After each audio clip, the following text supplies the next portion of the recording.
이 시간 우리에게 주신 하나님의 말씀은 요한계시록 2장 12절부터 17절까지 말씀입니다. 거룩하신 하나님의 말씀입니다. 버가모 교회의 사자에게 편지하라. 좌우에 날성검을 가진 이가 이르시되 내가 어디에 사는지를 내가 아노니 거기는 사탄의 권자가 있는 데라. 내가 내 이름을 굳게 잡아서 내 충성된 증인 안디바가 너희 가운데 곧 사탄이 사는 곳에서 죽임을 당할 때에도 나를 믿는 믿음을 저버리지 아니하였도다. 그러나 내게 두어 가지 책망할 것이 있나니 거기 내게 발람의 교훈을 지키는 자들이 있도다. 발람이 발락을 가르쳐 이스라엘 자손 앞에 걸림돌을 놓아 우상의 제물을 먹게 하였고 또 행음하게 하였느니라. 이와 같이 내게도 니골라 당의 교훈을 지키는 자들이 있도다. 그러므로 회개하라. 그러하지 아니하면 내가 내게 속히 가서 내 입의 검으로 그들과 싸우리라. 귀 있는 자는 성령이 교회들에게 하시는 말씀을 들을지어다. 이기는 그에게는 내가 감추었던 만나를 주고 또 흰돌을 줄 터인데 그 돌 위에 새 이름을 기록한 것이 있나니 받는 자 밖에는 그 이름을 알 사람이 없느니라. 아멘. 오늘 본문 12절에 나오는 버가모 교회를 오늘 말씀의 제목으로 삼습니다. 이 말씀이 저와 여러분의 삶으로 고백되기를 간절히 축복합니다. 오늘 본문은 버가모 교회에 주신 주님의 말씀입니다. 여러분이 잘 아시는 것처럼 요한계시록 2장과 3장은 서아시아 7교회를 향한 주님의 말씀이 기록되어 있습니다. 이 7교회에 주신 말씀, 이 메시지는 2000년 전 바로 그곳에 있었던 그 교회에 주어졌지만 비단 그 교회에만 해당되는 메시지가 아닙니다. 지금 이 시대를 살아가는 우리들에게도 굉장히 중요하게 다가오는 메시지라는 것이죠. 지금 그 7교회에 있는 여러 문제들, 그러한 문제들은 사실 지금 우리가 살고 있는 이 시대에 있는 이 교회 안에도 여전히 나타나고 있기 때문입니다. 그래서 이 7교회의 모습을 하나씩 하나씩 잘 살펴보면 보다 온전한 교회의 모습이 무엇인지, 보다 온전한 성도의 모습이 무엇인지를 바로 알 수 있습니다. 요한계시록은 악인에 대한 심판이 나옵니다. 그리고 하나님께서 의인에게 상을 주시고 그 의인을 회복시켜주는 내용이 등장합니다. 그렇다면 우리는 악인에 대한 그 심판의 내용, 인간적인 마음에서 그러한 심판의 내용이 요한계시록 맨 앞에서부터 나왔으면 하는 그런 마음이 있는데, 여러분이 요한계시록을 보시면 아시지만 실상은 그렇지 않습니다. 요한계시록의 앞부분에는 악인의 심판이 등장하는 것이 아니라 방금 제가 이야기한 서아시아 7교회의 모습이 나옵니다. 이것은 악인을 심판하기 전에 교회 공동체가, 교회 성도가 먼저 자기 자신을 돌아보고 살펴봐야 한다는 것이죠. 내 안에 내가 비판하고 내가 비난하는 그 악인들의 모습이 내 안에 있는 것은 아닌지, 우리 교회 공동체 안에 있는 것은 아닌지 먼저 자기 자신을 살펴봐야 한다는 것입니다. 그렇기에 지금 기독교가 욕을 먹고 기독교가 공격을 당하는 이 시점에서 무작정 교회를 비난하고 공격하는 사람들을 똑같이 비난하고 공격하는 것이 아니라 우리 자신을 진지하게 돌아보고 살펴보는 시간이 필요합니다. 그런 면에서 요한계시록 이 7교회에 주신 이 메시지는 우리에게 시사하는 바가 굉장히 큽니다. 이 7교회의 메시지는 2000년 전 그 7교회에만 해당되는 것이 아니라 2000년 기독교 역사, 그 모든 역사에 존재했던 모든 교회, 그리고 지금 우리가 몸담고 있는 이 시대의 교회에서도 그것이 그대로 적용될 수 있기 때문입니다. 그래서 오늘은 이 7개의 도시 중에서 버가모 교회 여러분을 좀 알아볼까 합니다. 제가 이 버가모 교회를 선정한 이유는 주님께서 이 버가모 교회에 주신 메시지가 지금 우리의 삶에도 굉장히 큰 울림을 주기 때문입니다. 어쩌면 신앙의 가장 본질적인 문제를 다루고 있다고 볼 수가 있습니다. 버가모 교회를 잘 이해하기 위해서는 먼저 이 교회가 있었던 이 버가모라는 이 지역을 좀 살펴볼 필요가 있는데요. 버가모 지역에서 나타난 두드러진 특징을 말하라고 한다면 황제 숭배 사상입니다. 바로 로마 황제를 신으로 숭배하는 모습이 특별히 이 버가모 지역에서 굉장히 강하게 나타났습니다. 어떤 학자들은 황제 숭배 사상이 다른 어떠한 도시보다 이 버가모에서 가장 먼저 시작됐다라고 주장을 합니다. 실제로 기원전 29년에 아우구투스 황제에게 바치는 신전을 지어라, 바로 그 명령이 이 버가모 지역에 처음 내려지게 됩니다. 그래서 R.H. 찰스라는 학자는 이 황제 숭배 사상이 바로 이 버가모라는 지역을 중심으로 서아시아 지역으로 퍼져나갔다라고 주장을 합니다. 게다가 이 지역에는 황제 숭배 사상만 있었던 것이 아닙니다. 다른 신들을 위한 신전들이 즐비했습니다. 이 버가모에서 숭배됐던 신들, 그 신들을 살펴보면 우리가 잘 아는 디오니소스, 술의 신, 그리고 에스카쿨라 피우스라는 치유의 신을 섬기는 신전들이 있었습니다. 실제로 치유의 신, 병에 걸렸을 때 그 병을 낫게 해주는 이 치유의 신은 에스쿨라 피우스를 섬기는 이 신 때문에 이 버가모 지역에는 굉장히 큰 의술 학교, 그러니까 우리식으로 한다면 의과대학이 이 당시에 존재했다라는 것이죠. 그러니까 이 버가모 지역은 굉장히 이교적인 성향이 강한 도시였던 겁니다. 당연히 이러한 이교적인 환경에서 신앙을 지키는 것 굉장히 힘들었을 것입니다. 많은 핍박과 어려움이 있었을 것입니다. 자, 이러한 상황에서 이 버가모 교회에서 순교자가 발생합니다. 오늘 본문 13절입니다.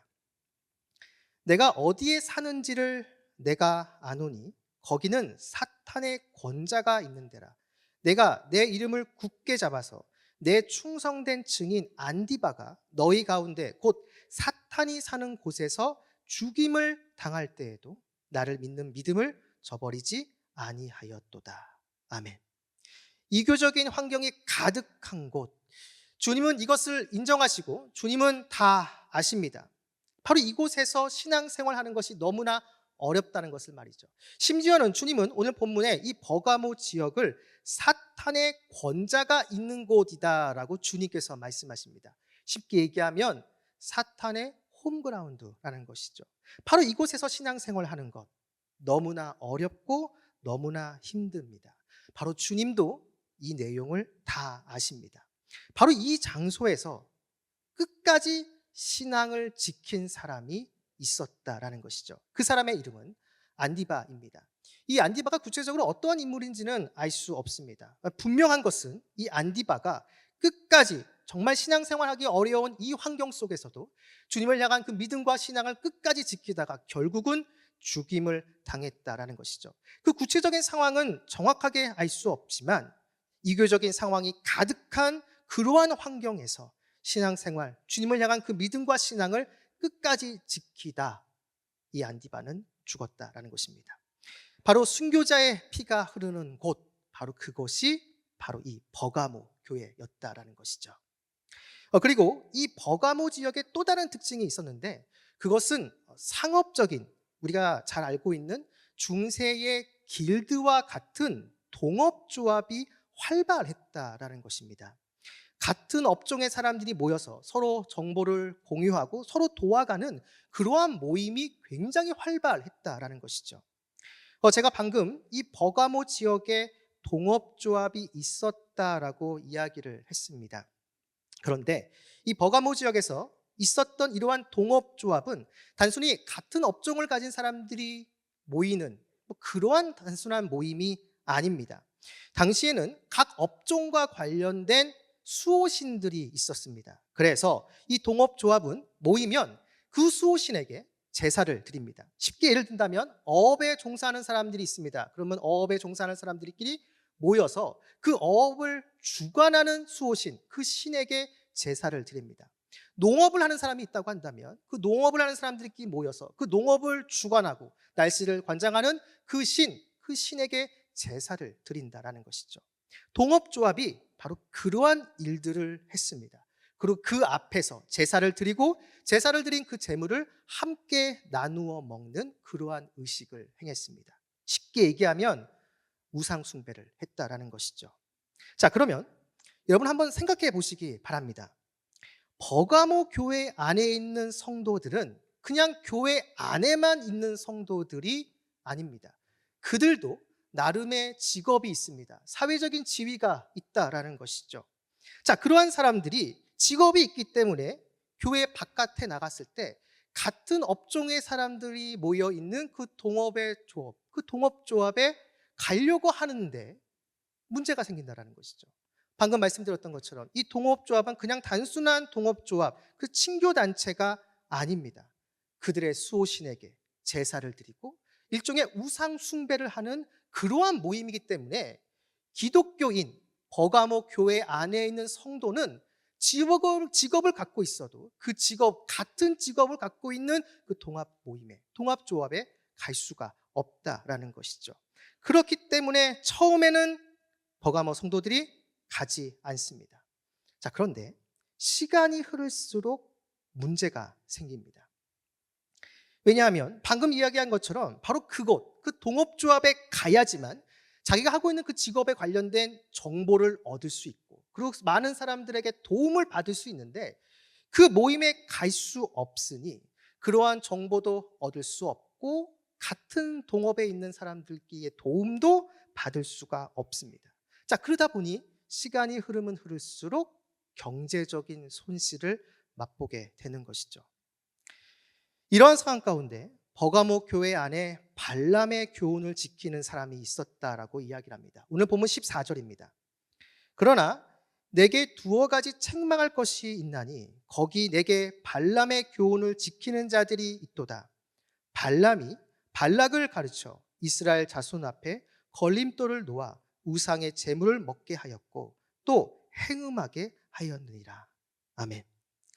발람은 민수기 22장부터 24장에 등장하는 사람으로 이방 왕인 발락의 사주를 받아 돈을 받고 이스라엘을 저주하려다가 실패한 인물입니다. 결국 다른 방법을 써서 이스라엘을 우상 숭배와 성적인 부도덕에 빠지게 했던 사람입니다. 바로 이러한 발람의 교훈을 따르는 사람이 당시 이 버가모 교회 안에 있었다라는 것이죠. 즉 경제적인 손실이 있는 버가모 교인들에게 동업조합에 가도 괜찮다라고 이야기하고 또 그렇게 가르치는 거짓 교사들이 있었다라는 것입니다. 거기서 우상 숭배를 하고 우상 제물을 먹고 귀중한 정보를 얻으라는 것이죠. 그렇게 하지 않으면 너 당장 경제적인 손실이 있고 너무 어려우니까 그곳에 가서 그들과 같이 어울리고 우상을 숭배하고 그 제물을 먹으며 필요로 한 정보를 얻으라는 것입니다. 그렇게 하라는 것이죠. 그렇게 해도 우리 주님께서는 눈 감아 주시고 다 이해해 주신다라는 것입니다.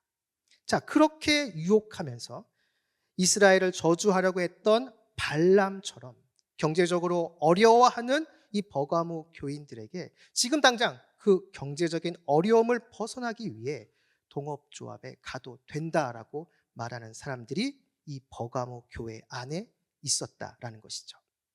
또 버가모 교회 사람들이 니골라당의 교훈을 따른다라고 오늘 본문은 이야기합니다. 이 니골라당은 서아시아 7교회 중 하나인 이 에베소 교회에 보낸 편지에도 나오는데 약간의 논쟁이 있긴 하지만 여기서 이 내용, 이 니골라당은 아마도 성적인 부도덕을 조장하는 그러한 가르침을 주는 사람들 같습니다. 왜냐하면 당시 이 동업조합에서 벌어지는 우상 숭배는 그냥 우상 숭배로 끝나는 것이 아니라 자연스럽게 성적인 무질서로 이어졌기 때문입니다. 그래서 본문 14절 후반부에 행음하게 됐다라고 말하는 이유가 바로 여기에 있다라는 것이죠. 자, 어찌됐든 지금 이 버가모 교회의 최대 위기는 교회 안에서 직업을 가지고 있는 사람들이 신앙의 양심상 자신의 동업조합에 가지 않게 되자 경제적인 어려움에 처하게 됐고 그 가운데 가도 된다고 유혹하는 사람들이 있었다라는 것입니다. 그래서 우상 숭배를 하는 그곳에 가는 사람들이 생겨났다라는 것이죠. 심지어는 배교를 하는 사람들이 존재했다라는 것입니다. 신앙을 지키기 위해 순교한 사람이 있었던 이 버가모 교회에서 순교자의 피가 흐르는 이 버가모 교회에서 경제적인 문제로 인해서 자신의 신앙을 버리고 우상 숭배로 나아갔던 사람들이 존재했다는 것입니다. 극과 극의 사람들이 같이 공존했던 교회가 바로 이 버가모 교회였던 것이죠. 바로 이 버가모 교회에서 이러한 시련과 어려움을 이겨낸 사람들에게 우리 주님은 약속을 하시는데요. 그 약속의 내용이 오늘 본문 17절입니다. 귀 있는 자는 성령이 교회들에게 하시는 말씀을 들을지어다. 이기는 그에게는 내가 감추었던 만나를 주고 또 흰 돌을 줄 터인데 그 돌 위에 새 이름을 기록한 것이 있나니 받는 자 밖에는 그 이름이 알 사람이 없느니라. 아멘. 이기는 자, 즉 경제적인 문제로 우상 숭배를 해야 하는 그러한 유혹에 흔들리지 않고 끝까지 자신의 신앙과 자신의 믿음을 지켜낸 자에게 우리 주님께서 약속하시는 것이 무엇이냐? 바로 그 사람에게 만나를 주신다라고 말씀하십니다. 만나는 바로 이스라엘이 광야에서 생활할 때 우리 하나님께서 주신 것입니다. 여러분 한번 생각해 보시기 바랍니다. 광야는 아무것도 없습니다. 먹을 것도 없습니다. 그런데 그곳에서 하나님께서 그 이스라엘 백성들에게 필요한 양식을 다 공급해 주셨다라는 것이죠. 아침과 저녁으로 만나를 주시고 메추라기를 보내주시면서 그들이 풍족하게 먹을 수 있도록 하나님은 그들을 돌봐주시고 공급해 주시고 그들에게 채워주셨습니다. 정말 있어야 될 것, 정말 필요한 것들을 우리 주님께서는, 우리 하나님께서는 광야 시대의 이스라엘 백성들에게 다 채워주시고 공급해 주셨다라는 것이죠. 지금 이 버가모 교회 사람들에게 이 약속을 하는 것은 지금 경제적인 손실, 손해를 보고 있는 사람들에게 하나님이 직접 그들에게 필요한 것들을 공급해 주신다는 것입니다. 먹는 것, 입는 것, 그 모든 것들을 바로 하나님께서 친히 공급해 주시고 채워 주신다는 것이죠. 바로 동업조합에서 얻는 정보가 그들을 먹여 살리는 것이 아니라 바로 하나님이 직접 그들을 책임져 주시고 먹여 주신다라는 것이죠. 그리고 또 한 가지 약속을 하시는데요. 그것은 바로 흰 돌을 주신다라는 것입니다. 당시 문화에서 이 흰 돌의 의미가 무엇인지는 몇 가지 의견들이 있습니다. 그런데 주된 의견이 무엇이냐면 이 흰 돌은 어떤 공동체에 들어갈 수 있는 자격이 있다라는 것을 의미한다는 것입니다. 그렇다면 여기서 주님께서 이기는 자들, 버가모 교회 안에서 끝까지 믿음과 신앙을 지킨 사람들에게 우리 주님께서 친히 흰 돌을 준다는 것은 끝까지 신앙을 지킨 그 사람들, 동업조합, 그 사람이 속해 있는 그 직업에 속한 그 동업조합, 그 공동체는 들어가지 못했지만 그 사람을 하나님이 자신의 나라, 바로 하나님의 나라 안으로 들어올 수 있게 하는 그 자격을 그 사람, 바로 버가모 교회 안에서 끝까지 신앙을 지킨 그 성도에게 우리 주님께서는 주신다라는 것이죠. 바로 거기에 이름이 새겨져 있다는 것도 마찬가지입니다. 바로 하나님의 백성이라는 새로운 의미를 지금 이 버가모 교회 사람들에게, 바로 신앙을 끝까지 지킨 사람들에게, 믿음을 끝까지 지킨 이 버가모 성도들에게 주님께서는 주신다라는 것이죠. 돈 없어서는 안 됩니다. 우리가 일상을 살아갈 때 정말 꼭 필요한 것이 물질, 바로 이 돈입니다. 목회자인 저도 그렇고 여러분들도 일상의 삶을 살아가다 보면 이 경제적인 문제를 도외시할 수 없습니다.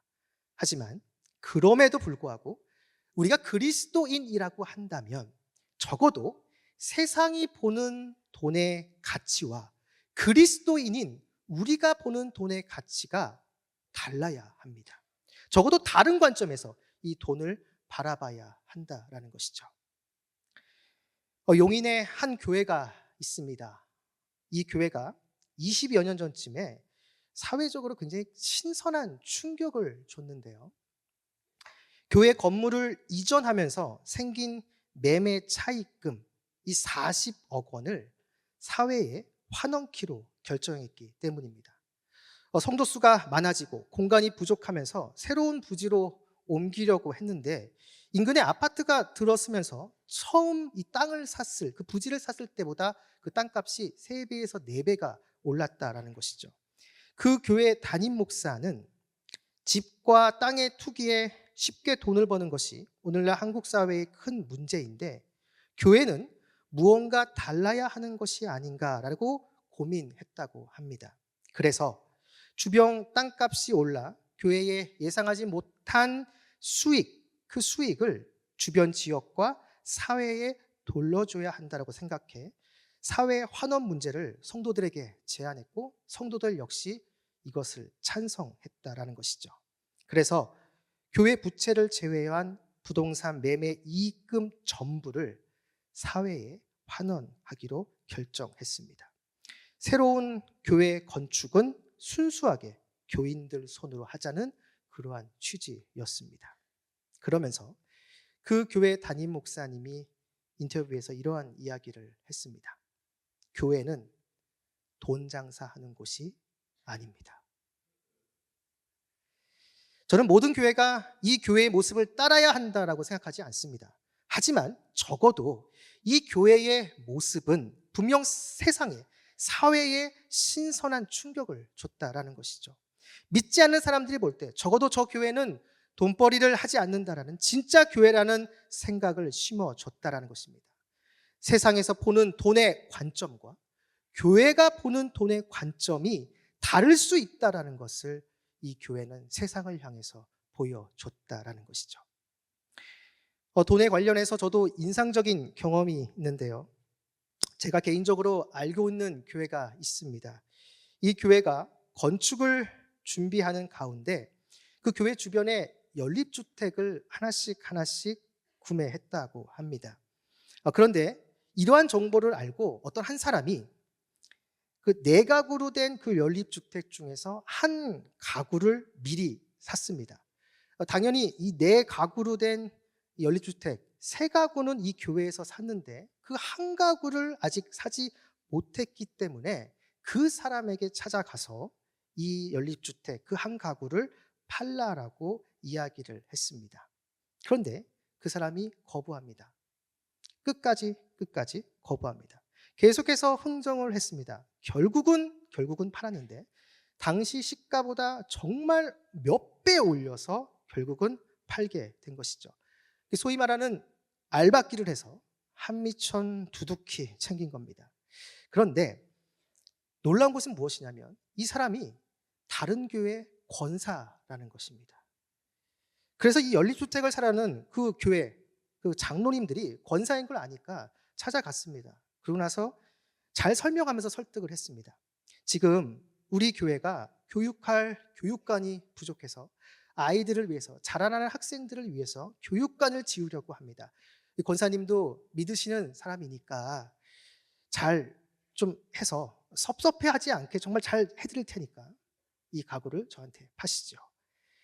그런데 권사님이 팔지 않습니다. 결국 터무니없이 비싸게 받고 그 권사님은 이사를 갔습니다.